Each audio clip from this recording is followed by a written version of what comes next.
Plansyado na ang pag-amyenda ng Kamara sa pambansang budget para sa susunod na taon. Kabilang sa kanilang mga inasikaso ay ang pagrepaso sa unprogrammed funds ng national budget, kung saan natapyasan na ito ng milyong pisong halaga ng pondo. Ang detalye ihahatid ni Earl Tobias live mula sa Batasang Pambansa. Earl?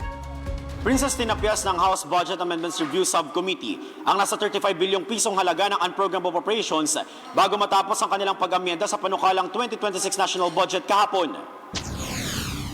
Ang halagang yan bahagi ng inisyal sanang 80.86 billion pesos unprogrammed funds sa ilalim ng Strengthening Assistance for Government Infrastructure and Social Programs o SAGIP, na noon ay madalas na pinagkukunan ng budget para rin sa pagpapatayo ng infrastructure projects.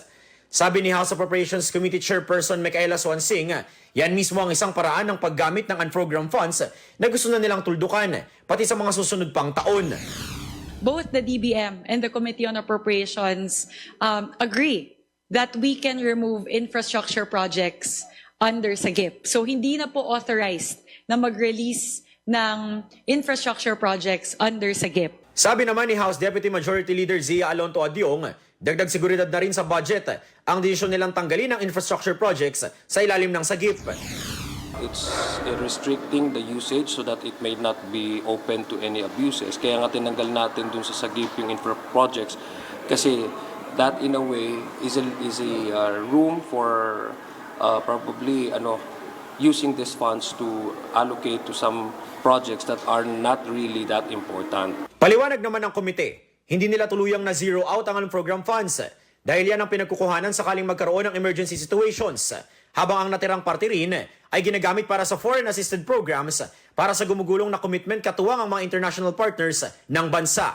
So hindi natin po pwedeng talikuran yon. Number two, may mga social services kasi na component na kailangan mong i-maintain. Tulad halimbawa yung lindol na nangyari sa Cebu. Just to give you some idea kung bakit kailangan natin i-maintain yan. Princess, bukas naman, October 10, target na maisalang sa plenaryo ng Kamara ang substitute bill na naglalaman nga ng mga naturang budget amendments. At bukas din, target na maipasa sa second reading ang panukalang 6.793 trillion peso 2026 national budget. Balik muna sa inyo. Maraming salamat, Earl Tobias.